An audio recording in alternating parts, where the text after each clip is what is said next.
विराजमान 3 कमनों कोटि मुनिराजों की द्वादश।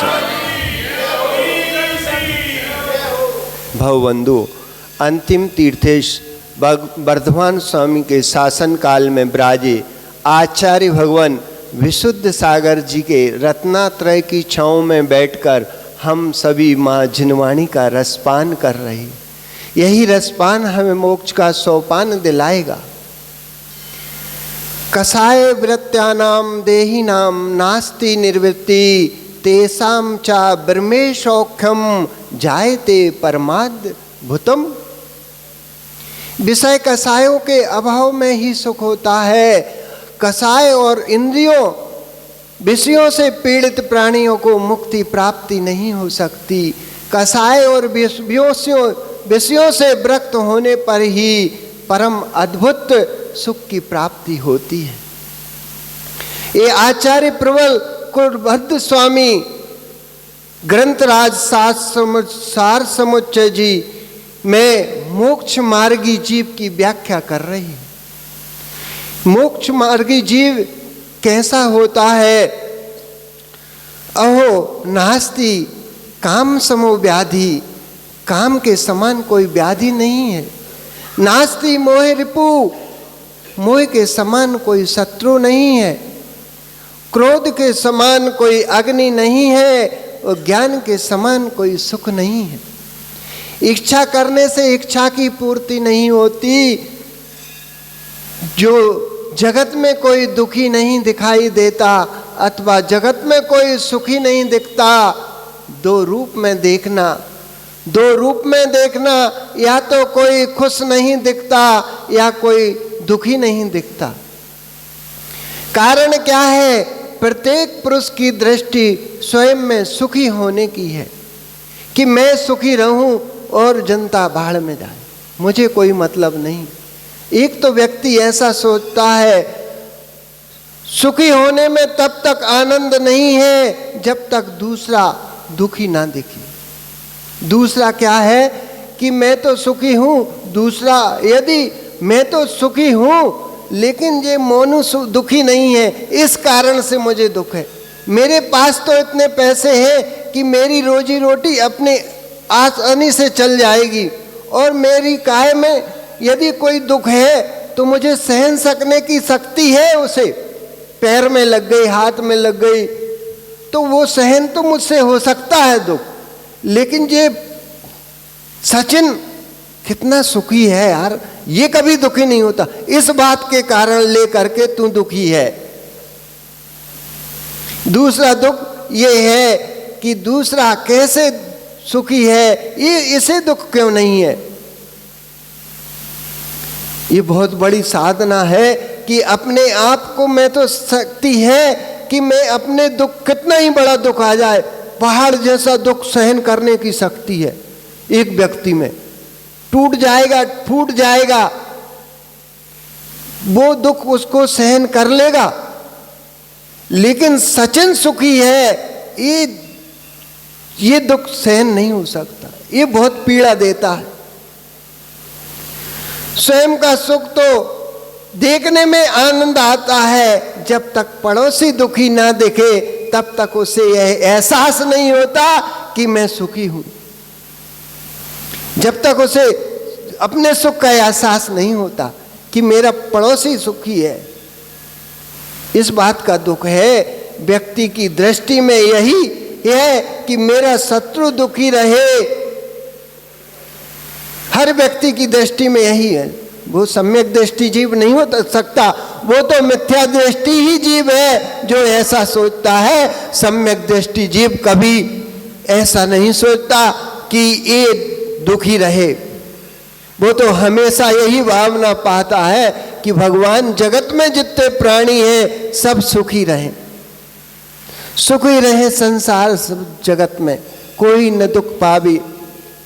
ऐसे सम्यक दृष्टि ही सोचता है। यदि किसी के मन में ऐसा विचार चलता है कि फलाना दुखी, जब तक ये दुखी नहीं होगा तब तक मुझे चैन नहीं मिल सकता।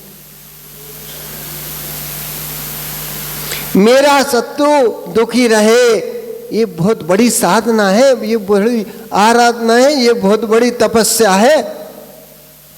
स्वयं कृतम कर्म यदात्मना पुरा फलम तदीय लभते शुभाशुभम परेण दत्तम यदि लभते स्फुटम स्वयं कृतम कर्म निर्थकम तदा।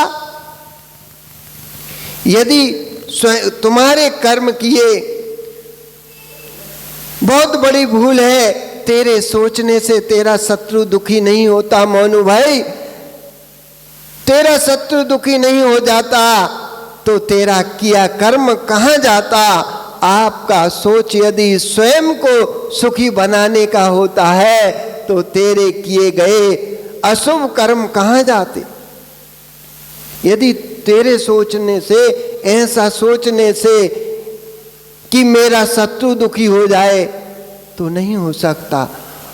अशुभ तुमने जो अशुभ कर्म किए हैं उन कर्मों का फल भोगेगा कौन। यदि मेरे सोचने से सुखी या दुखी हो तो तीर्थंकर ऋषभदेव से पूछना कि हे नाथ, आप अपने सोचने से सुखी नहीं हुए, ना ही अपने सोचने से दुखी हुए। जो आपने 16 कारण भावना भाई थी उससे तीर्थंकर प्रकृति का वंद किया, और जिस कारण से गर्व से ही आप लोक में पूज्य हो गए। पर आश्चर्य देखो, जिनके गर्व कल्याणक पर देव खड़े हो गए, जिनके कल्याणों में चाहे वह जन्म हो दीक्षा हो, देव खड़े हो गए। तीर्थंकर ऋषभदेव जब अंजुलि लगाकर 6 महीने घूमते रहे, वे देव कहाँ चले गए। वे देव कहाँ चले गए कि भगवान की विधि क्यों नहीं मिल रही। प्रभु, इतना पुण्य आपने किया था कि देवों के आसन हिल गए। जब भगवान घर में आए तो सौधर में इंद्र का आसन कंपायमान हो गया। उसने अवधि ज्ञान से जाना कि प्रभु ने जन्म मतलब गर्भ में आ गए प्रभु, तो पंचाचार करने आ गया अयोध्या नगरी में। आपके पुरुष की वह सत्ता कहां विलीन हो गई। जब आप आहचर्या को निकले थे तब सौधर में इंद्र का सिंहासन क्यों नहीं हिला। तभी तक तुम्हारा प्रभाव था, जब तक कर्म का विपाक नहीं आया। जब तक कर्म का विपाक नहीं आया, और जिस क्षण कर्म का उदय आएगा प्रभावशाली का प्रभाव समाप्त हो जाएगा। जब तक कर्म का उदय नहीं आया प्रभावशाली का प्रभाव भी हीन हो जाएगा। क्या सौधर में इंद्र अवधि ज्ञान से नहीं लगा सकता था। क्या भरत चक्रवर्ती अपने पिता की विधि नहीं मिला सकता था। क्या बाहुबली नहीं बता सकते थे कि कर्म का तीव्र उदय सामने खड़ा है। तो विश्वास रखना, सब कुछ जानने वाला भी सब कुछ भूल जाता है। जब कर्म का उदय आता है अच्छे अच्छे ज्ञानी भूल जाते हैं कि हमें क्या करना है। जब महाराज जी पूजा करने वाले मंदिर में खूब चिल्ला चिल्ला कर पूजा करते हैं, और जब महाराज चौका में आते हैं तो थर थर कांपने लगते हैं, उनसे पूजा नहीं बनती। अच्छे अच्छे भूल जाते हैं, उनका प्रभाव समाप्त हो जाता है कि हमें पूजा नहीं आती, भैया तुम पूजा करो। वास्तव में जिनके घर में कभी चौका नहीं लगे और जिनने कभी महाराज जी को आहार नहीं दिए, उनके हाथ पैर कपते हैं। यही तो पुरुषार्थ साख सागर जी कर रहे हैं कि बच्चों को मंगलाचरण सिखा रहे हैं। क्यों सिखा रहे हैं? कि इनका डर, इनका भय, इनका दूर हो जाए। कैसे ही तो आए जे हमारे सामने बोलने लग जाए। यदि ये बोलने लग जाएंगे तो इनका भय, इनकी झिझक दूर हो जाएगी। और मंगलाचरण इसलिए करा रहे हैं कि हमारी जो हमने इस भूमि में बीज बोए हैं वो बीज हमारे सामने अंकुरित हो जाए। ये हम चले गए तो ये बीज भूमि पड़े पड़े सड़ जाएंगे, इन्हें कोई पानी देने वाला नहीं है। इसलिए पुरुषार्थ उनके मन में चल रहा है कि हमारा ही जो हमने बीजारोपण किया है हमारे सामने अंकुरित हो जाए, भले पल्लवित नहीं हो, फिर कोई आके पानी तो डाल देगा, कोई तो बाड़ी लगा देगा, लेकिन यदि बीज भूमि में रह गया तो उसे कौन उगने की शक्ति प्रदान करेगा। इसलिए मत सोचना कि हमसे बुलवा रहे हैं, हमें शर्म आती है, हम नहीं बोल सकते, ऐसा मत सोचना। जितनी भी हिम्मत कर सको यहाँ आके, जितने दिन बचे हैं सब लोगों को यही करना है कि हमें तो मंगलाचरण कर। जिन्हें आता है बोलना वो अपनी चुप्पी साध के बैठ जाए कि भैया तुम आगे आ जाओ, हम तो फिर कर लेंगे, हमें तो आता है। लेकिन जिन्हें नहीं आता वो सामने आ जाओ।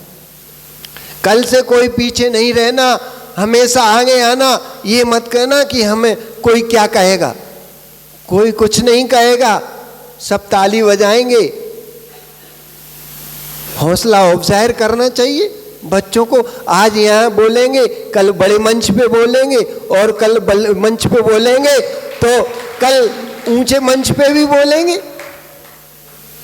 ये हमने पहले गलती की थी, वो आज हमें बहुत अखरती है। तुम ऐसी गलती मत करना कि आगे तुम्हें सबके पीछे खड़ा होना पड़े।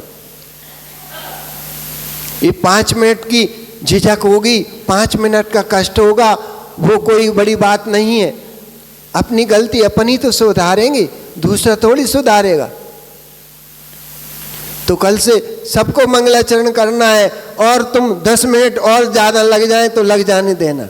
सांवला जी, ये बच्चे नहीं आगे आएंगे तो मंच पे फिर कौन बोलेगा? आप तो समाधि करके चले जाओगे, फिर ये मंच कौन संभालेगा? तो कम से कम तुम्हें इतने 10-20 ऐसे तैयार कर लेना कि हमारी जिन वाणी को बोलने वाले मंच पे आए और बेझिझक बोले, कोई डर नहीं, कोई भय नहीं। कर्म का तीव्र उदय सामने खड़ा था तो विश्वास रखना, सब कुछ जानने वाले भी सब कुछ भूल जाते हैं। यह ज्ञान तभी तक काम में आता है जब तक पुण्य साथ देता है। आज तुम्हारा पुण्य है कि तुम्हें साख सागर जैसे कर्मठ मुनि मिले जो अपना समय निकाल कर तुम्हें देते हैं। ऐसा कोई नहीं मिलता। वो तो जाते हैं, कहते हैं भैया तुम जाओ, हमें समय करने दो, हमें स्वाध्याय करने दो। अरे उसमें से भी समय निकालते हैं बड़ी मुश्किल से, जब तुम्हें बुला पाते हैं। और कहने वाले तो कह लेते हैं कि महाराज जी तो देखो कैसे बोलते हैं, महाराज जी समय नहीं देखते। अरे महाराज जी को लगता है कि हमारा समय जा रहा है, लेकिन हमारा समय व्यर्थ नहीं जा रहा। ये हमें आचार्य विशुद्ध सागर जी ने इसीलिए भेजा है कि भैया अपना समय निकाल कर दूसरों को देना, लेकिन दूसरों को ऐसे नहीं गप्पों में देना, उन्हें संस्कार देना। वही संस्कार जिनको संस्कार मिले ही नहीं, जिनने संस्कार प्राप्त किए ही नहीं, उन्हें तो ऐसा ही लगता है कि महाराज जी तो समय गंवा रहे हैं, ये गप्पों में समय व्यतीत कर रहे हैं। लेकिन वास्तव में ये समय व्यतीत करने का नहीं है। ये समाज को, ये बच्चों को ये नहीं, हम नहीं सिखाएंगे। ये पंडित लोग तो टोपी लगा के यहाँ बैठ जाते हैं, ये कभी समाज में ये नहीं कहते कि ऐसा करो। कितनी कुरीति हो समाज में चल रही हो, जो चुपकी साध के बैठते रहते हैं कि हमें क्या करना है, हमारी कोई नहीं मानता। तो क्या महाराज जी कहेंगे? महाराज जी तो तुमसे कहेंगे, तुम हो समाज के मुखिया, जो कुरीतियां हैं वो तुम्हें सुधारना है, तुम्हें उन्हें सुधारना, ये अधिकार तुम्हारा है। कह के तो देखो पहले। हाँ कहो कि भैया हम रूढ़ियों में चल के धर्म का विनाश कर रहे हैं, हमें उनको सुधारना चाहिए। जब तक पुण्य साथ है तुम कर लो, तुम्हारी कोई विरोध नहीं करेगा। यह विज्ञान तभी तक काम में आता है जब तक पुण्य साथ देता है, और जो पुण्य साथ चला जाता है तो अशुभ कर्म का विपाक जब सामने आता है तब तीर्थंकर जैसे महापुरुष को भी अंजलि लगाए घूमना पड़ता है, और वहाँ कोई विधि बताने वाला नहीं मिलता। जब कर्म का समय पूर्ण हो गया तो वही विधि मिल गई, वही विधि मिल गई। श्रेयांश और सोम के यहाँ विधि मिल गई और सौधर्म रत्नों की वर्षा करने लगा। इतना समय वह कहाँ था, वो कहाँ था जब तीर्थंकर ऋषभ देव ने को कर्मों ने नहीं छोड़ा। तो तुम्हारी क्या बात, हम और तुम्हारी क्या बात है। कभी हीन भावना मत लाना, कभी हीन भावना मत लाना कि मेरे दिन कैसे आ गए। आज तुम पुण्य के उदय में फूल रहे हो, ये कभी हीन मत लाना। ये दिन बदल सकते हैं, तुम्हारी स्थिति गिर सकती है, गरीबी आ सकती है, लेकिन हिम्मत मत हारना। ये सब दिन बदलते रहते हैं, उताव चढ़ाव ज्वार भाटे सब आते रहते हैं, सुख दुख हान लाभ। इतनी हिम्मत कहाँ से आई तुम में? ये धर्म का प्रभाव है, ये पुण्य का प्रभाव है कि आज हम में इतनी शक्ति है कि हम हर समस्या का सामना कर सकते। कायर लोग नहीं कर सकते, भीरू लोग नहीं कर सकते। वीर लोग ही महावीर की वाणी को सुन सकते हैं, वही अपने आचरण में ला सकते हैं।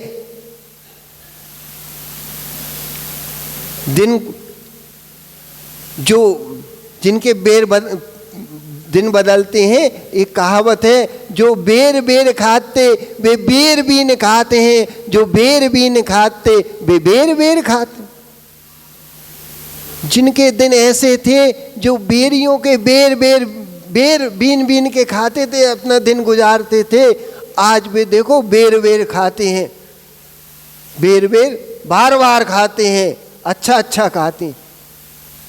ये दिन सब बदलते हैं, ऐसा नहीं है। अशुभ का अशुभ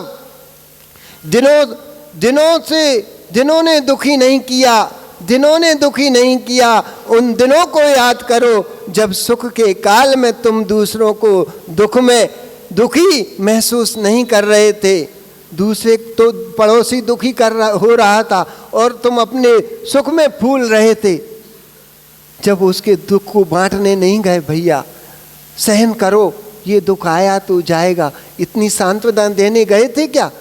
नहीं गए। तुम तो अपने एसी कूलर में बैठ के चैन की नींद सो रहे थे और पड़ोसी दुखी हो रहा था।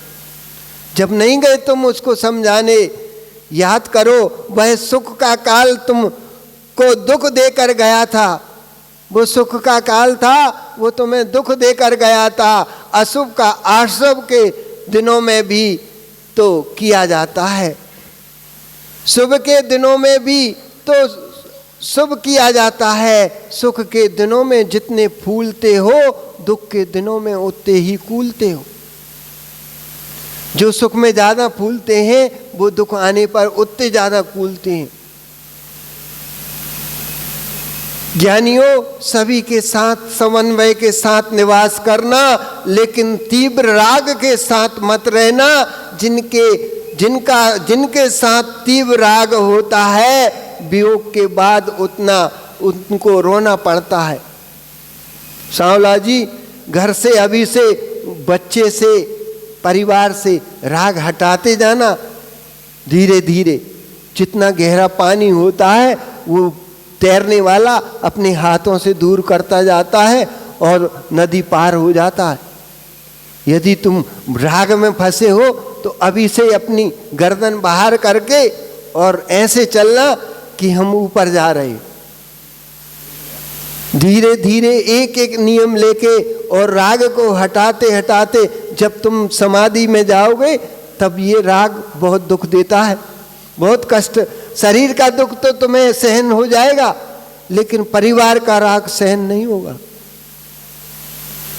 सबसे बड़ी तपस्या है कि घर से निवृत्ति है, धन से हो जाएगी, तन से हो जाएगी, लेकिन परिवार वालों से राग बहुत दूर देर की बात। भले दीक्षा हो जाए लेकिन राग नहीं जाता। इसलिए राग को अभी से हटाना। तीव्र राग होता है उनको ही कष्ट होता है, इच्छा करने से मोक्ष नहीं मिलता। संसार का सुख भी पुण्य के संचय से मिलेगा और मोक्ष मिलेगा तो रत्नत्रय के पालन से मिलेगा।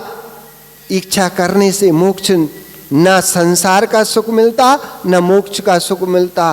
कौन चाहता है कि नौकर बनूं? कौन चाहता कि नौकर बनूं, मैं भीख मांगूं? हर व्यक्ति की दृष्टि है कि मैं सम्राट बनूं, पर बनूंगा कैसे? जितनी सामग्री, जितना पुण्य लेके आए हो उतना ही मिलेगा।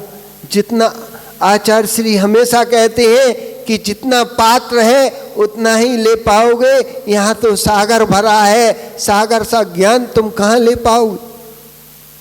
जितना पात्र होगा उतना ही भर के जा पाओगे, उतना ही मिलेगा। हर व्यक्ति की दृष्टि है कि मुझे पेट भर के मिल जाए, पर उतना द्रव्य तो चाहिए पुण्य का। पुण्य का द्रव्य नहीं होता तो इच्छा कर पाओगे, प्राप्त नहीं कर पाओगे। इसलिए अपनी इच्छाएं सीमित करना और अपनी इच्छाएं सीमित करना, जितना है उतने में संतुष्ट रखना, यही साधना है, यही धर्म है। अपनी इच्छाओं से ज्यादा नहीं पा पाओगे। बोलो परम पूज्य आचार्य भगवान विशुद्ध सागर महाराज की जय हो।